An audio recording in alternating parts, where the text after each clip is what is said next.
Today we are celebrating in Switzerland the coronation of Sri Rama on Dashera Day.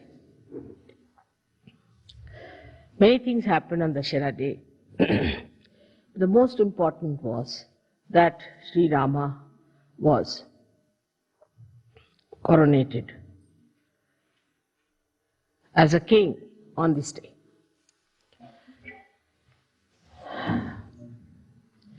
He also killed Ravana on this day. Many may say that how can it be he killed Ravana and he was coronated on the same date. In those days in India, we had supersonic aeroplanes. And it's a fact. And the aeroplane's name was Pushpak, meaning the flower. It was called as Pushpak and it has a tremendous speed. So after killing Ravana, he came to Ayodhya with his wife, and that was the day he was crowned. On the 9th day, he worshipped the goddess to get strength, Shakti for his weapons, and the 10th day, he killed Ravana.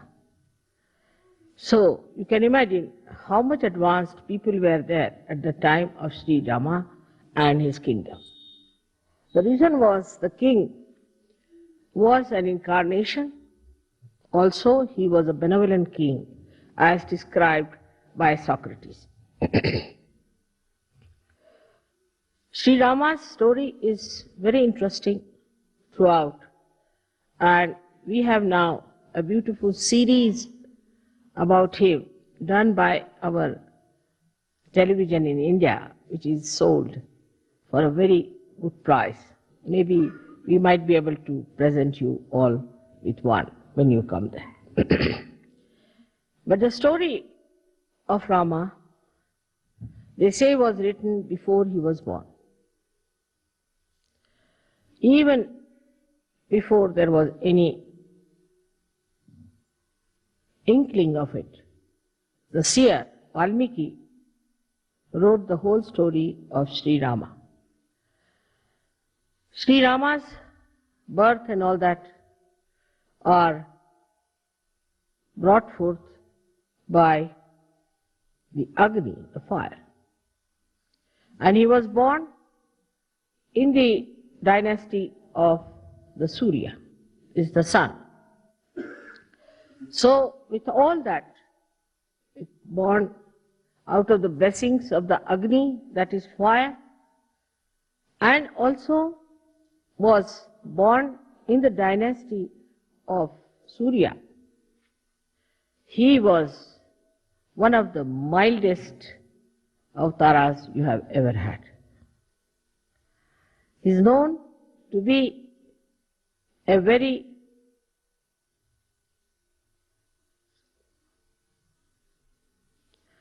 English language, formal person, in the sense, Sankoch, that he would go to any extent to bear upon himself the problems than to tell others to do something. We still had many people in India like that. Like we had one Prime Minister, Lal Bahadur Shastri. And if he was sitting in the room and there were people sitting and this electricity was on somehow, say by light or something, and he wants to put it off, he would not ask anyone to put it off.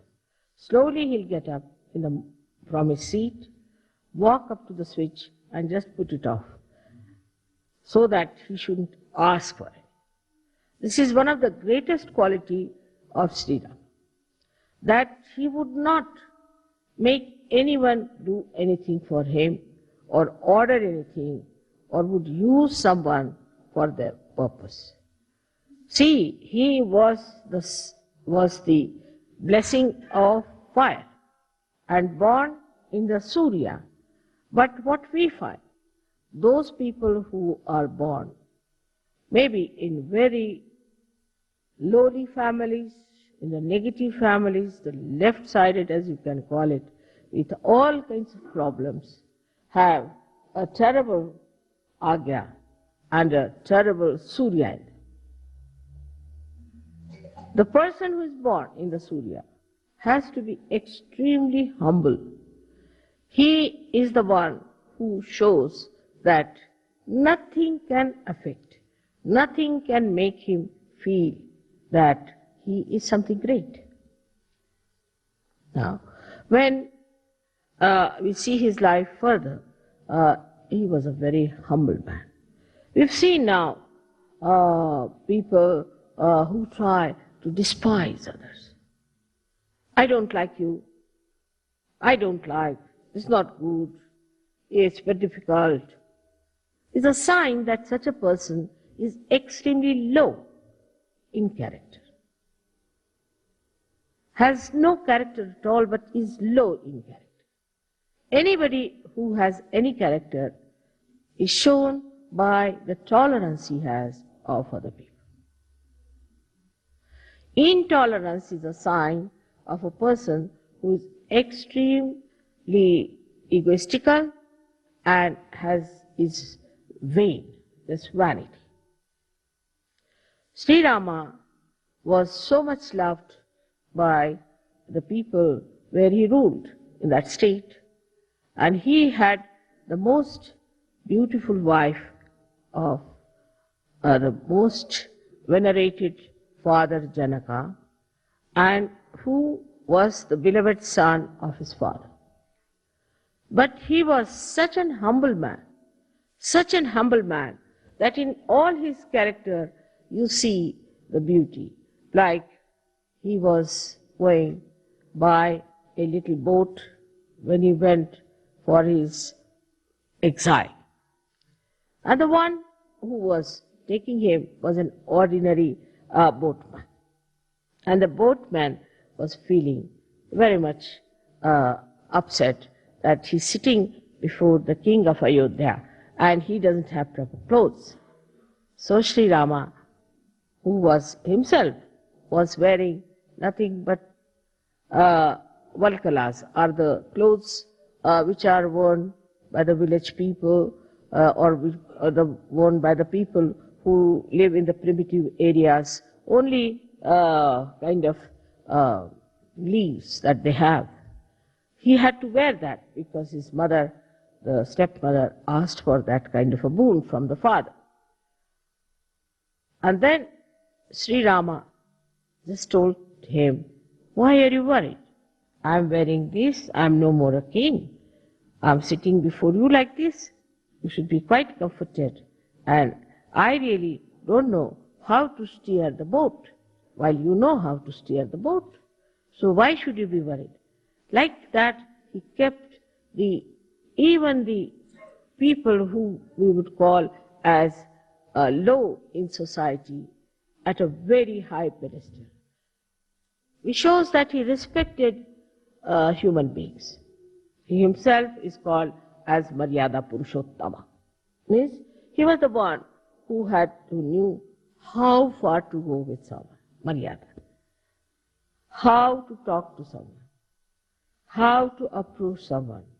While we find people who misbehave, even with their husbands, with their wives, with their children, with everyone, and also outside they are about to jump on others. That's absolutely against Rama. It's like Ravana. Even Ravana was not like this. He was also of not that nature. Because he had certain dharmas within him.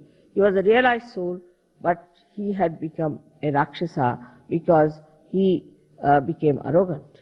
But even his arrogance cannot be matched with many modern people and modern girls and men that I hear and see, that it is surprising they have really surpassed Ravana. Ravana only had 10 heads, but sometimes I feel that the modern men might have, or the women especially, might have 108 heads. The arrogance, the amount of expression of hatred is so ridiculous and makes a person look so useless. But I see such people very common, and in Sahaja Yoga also they crawl somehow.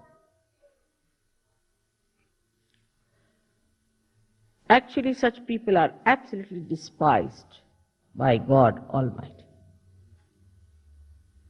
You go further with his life. See, he went and into the village where a very old woman who was belonging to the primitive class of Bhils had very few teeth, and she brought some fruits, little fruits we call as pear. And she brought and gave it to him, that Shri Ram, see, I've got these for you. I don't have anything else. And these, I've tested all of them. Actually in India, if you put in the mouth, it is uttishta. Nobody will touch it. But she says, I've tested all of them by piercing my teeth into it, and I've seen that none of them are sour. Shri Rama didn't like sour fruits, she knew. So none of them are sour, and you can have them. I mean, in a way, if it is done to somebody in the West, they will hit you hard. Immediately, Sri Rama rushed forward and took the beads from her hand, kissed her hands, said, all right, I'm going to have them. With such enthusiasm, he ate them. So Lakshmana was a little angry at that lady. What's this going on? So Sita ji said, oh, do you like them very much? She said, yes, but I'm not going to give you anything. She said, no, I'm your half body, you have to give me. So he gave some to Sita ji. So Sita ji ate, what a thing, it's like nectar of heaven I'm eating. So Lakshmana felt very jealous. He said, sister-in-law, can I not have a little of it? He said, no, I can't give you. You ask your brother. I'm not going to give you. I have a very little share. Why don't you ask your brother? So he goes to his brother. He said, can I have some more? So Sri Rama smiled and gave him that bear, which was eaten or touched or was pierced by the teeth of a primitive woman who is actually an outcast according to the Brahmanic laws of India. The sweetness of Shri Rama, the way he used to make people feel comfortable. Like, I would say, an example of a oyster who gets a little stone into the body of the shell, takes out a kind of a shiny liquid and covers it with that shiny liquid and makes it into a pearl to be comfortable. Now, he didn't want his own comfort. Rama a little bit different, that he wanted to make everyone into a diamond or a pearl so that the other person would shine and would look nice. And that's how he felt comforted. His qualities, if you have to imbibe, first of all, we have to understand the innate situation of Sri Rama. Sri Rama is placed on the right hand side of your heart. Right hand side, right heart. He is placed there. Now, in a human being, there is no right heart. If you tell somebody there's right heart, they say, what? There are 2 hearts or 3 hearts? In our Sahaja Yoga, we have 3 hearts. One is the left, another is the right, and one is the center. Now, the right heart is a very important thing. The right heart looks after the whole lungs, both the lungs, all the throat, the trachea, the nose, the inner part. The outer side is looked after. We can say the features are given by Shri Krishna. But the inner part of it is all done by Sri Rama. They are the same. But one acts as the inner part, the another as the outer part. It gives you the ears. From the inner part, Sri Rama does. He gives you the eyes in the inner part of the eyes. Now, it's so important to have the inner side all right and the outer side. Is an example of Sri Rama. He never cared for the outer side or the outward looks of a person. Because he came before Sri Krishna, he tried to build up the inner side of a human being. So we can say, though he is on the right heart, he acts through your Hamsa Chakra and partly through your Vishuddhi Chakra in the inner side. Because Sri Krishna, in the inner side of it, is Sri Ram, is Sri Vishnu. So, when somebody is, say, not good looking according to the Western standard, according to me, the Western standards are rather funny. Because Western standards don't look like, neither like Krishna or Sri Rama. The person like Sri Rama was a very healthy, tall person with his hands up to the knees. Ajanubhav. He is the one who has Ajanubhav. And he was plump. Both of them were plump. They had to be plump people because they were, though they were born of the Agni, he was born of the Agni, but the water is the main element of Sri Vishnu. So they were all plump people. They were not thin like sticks, as today's modern ideas are, to be thin like sticks and like to be patients. But it doesn't mean all plump people are good. We always logically think that plump people are, if mother says so, then plump people are good. It's not the point. The inner side of it, I'm saying. The inner side of it is just the opposite. Inner side of it is absolutely beautiful and absolutely full of love, affection and warmth. A person who doesn't have these things is a sign of a person who is not a surgeon, first of all. A person who is very loud, talks loudly, speaks loudly, laughs at wrong places, must be half mad, but cannot be a surgeon. See, the softness of Sri Rama goes to the extremes where I call the sankocha, the formality, the formal. But it is in English language, formal is not the word, sankoch. He was once, when he was fighting Ravana, he was taking out with his arrow his 10 heads one after another. And if he took out one, then took out the second, the first one would come back. So because he had a kind of a blessing that nobody can kill him by hitting him on his head. So Lakshmana says, you know for definite that this Ravana cannot be killed by hitting on his head. So why don't you hit him in his heart? So he said, the reason is this, that just now in his heart is Mahalakshmi, the Sita. Sita is sitting in his heart. And how can I hit him on his heart? Because she's there, she might be hurt. So what's the use of hitting on the head, he said. He said, because once I start hitting him on the head fast, his attention will go there. As soon as his attention will go into his head, then I can hit him on his heart. See the sankoch. See the Sankoch, the way he talked. Now we have, see now what's wrong with you? Why are you all the time smiling and like that?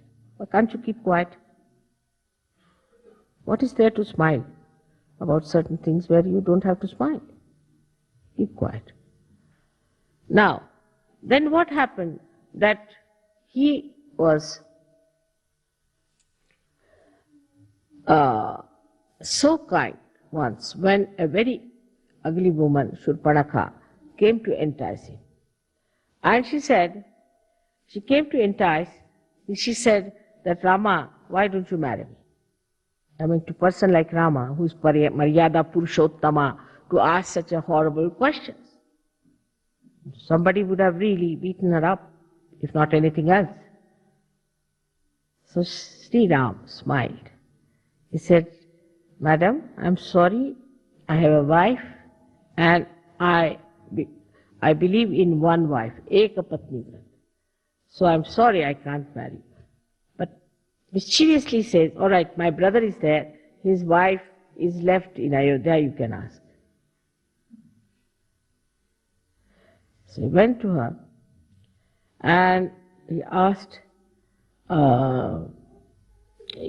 she went to him and asked, Lakshmana, why don't you marry me? If she had become very beautiful, she has transformed herself to a beautiful woman, she must have gone to some beauty parlor or something. But she made herself like that. And she was there. And he looked at her, so angry. He said, you, the ugly, why do you want to ask such a question? He cut her nose. When he cut her nose, that was in Nasik, and that's why Nasika means the nose, and that's why you have been to Nasik. That's the place where he cut her nose. He was very angry. But Sri Rama did not. He said in a way that's very convincing that, see, I have a wife and I am a person who believes in my one wife. Now another character about him was that he was consistent. He was never inconsistent like Sri Krishna. Sri Krishna was a diplomat, and diplomacy is in being inconsistent. Sri Krishna's style was different. But why? What's the matter with you? Why? What is it? You come and sit here, this side. Come along, Tina. Come and sit on the other side. Why do you talk to her? Go and sit at the back. Go. She's already given me a very bad time in Pune. And now here she is. While I'm talking, please don't talk to each other. This is the least you can do to me. Have you seen any Indians behaving like this?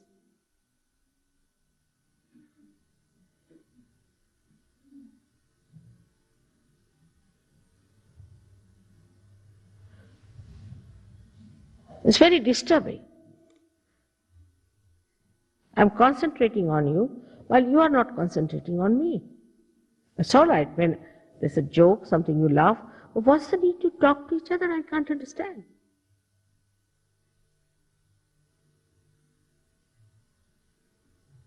All right. Sorry, I had to say that.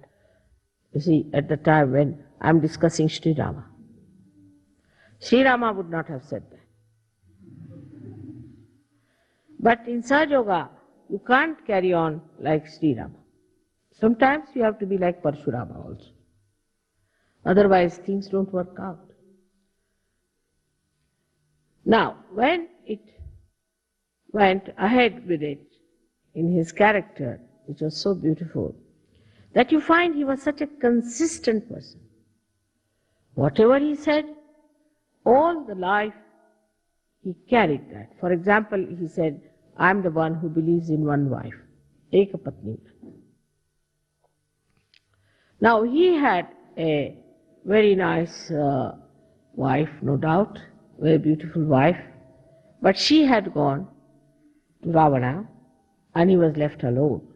When they wanted to start a kind of a yajna called as Rajasuya Yajna, which was meant to be the conquering the whole world. Then they asked him, you have to marry because you have to have your wife.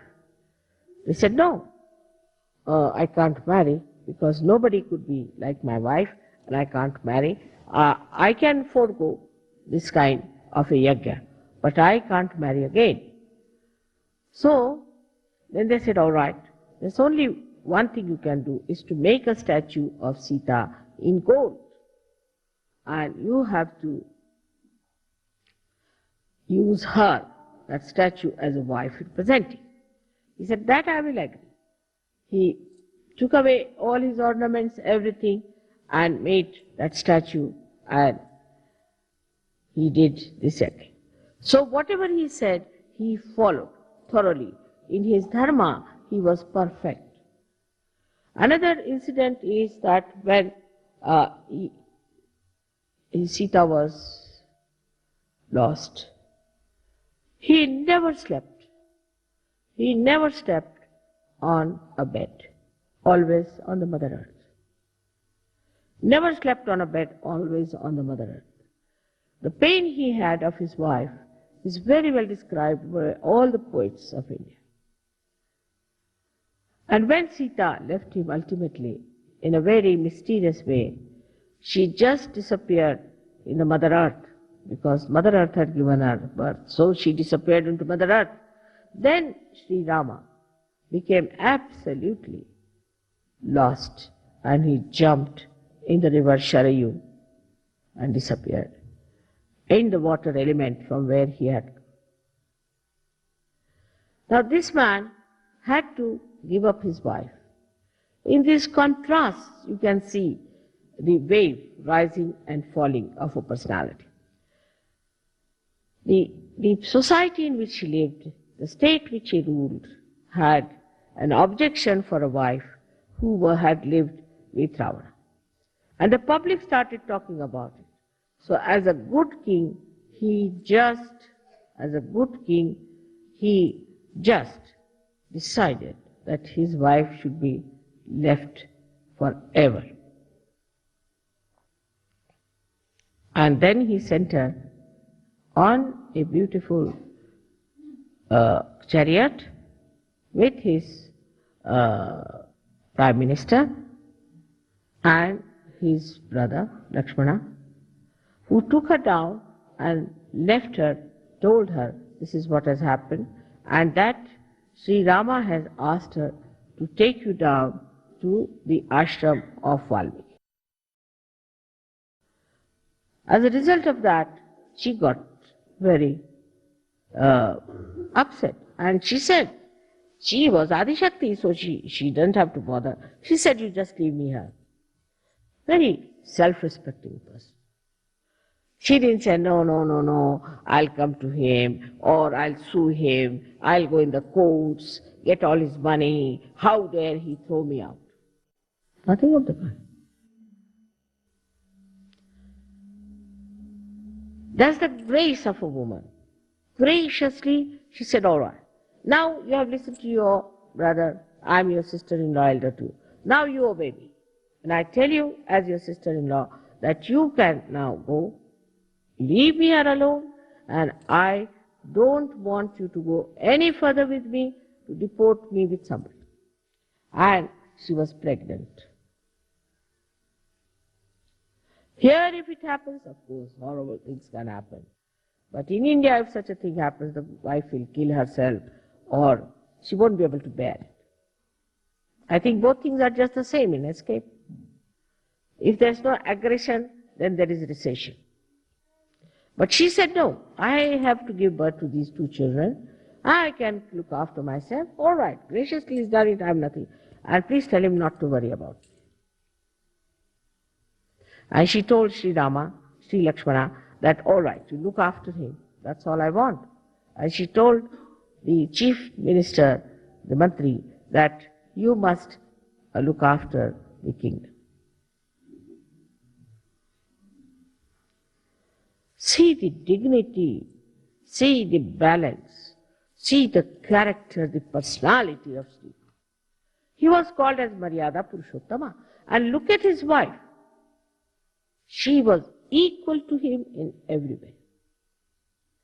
When she was kept by Ravana, Ravana was so frightened of her Shakti that he would not touch her. He used to frighten her. Say, I'll do this to you, the women of India, I'll do this to the women of the world, I'll do that kind of a horrible thing, I'll take another birth, I'll misbehave. She said, do what you like. You cannot touch me. He could not touch her hand. He was so frightened. And when Hanumana brought the ring of Sri Rama and presented to her and said that this is the ring of Sri Rama. She said, yes, I know. How is he? He said, all right. All inquiries she had about herself.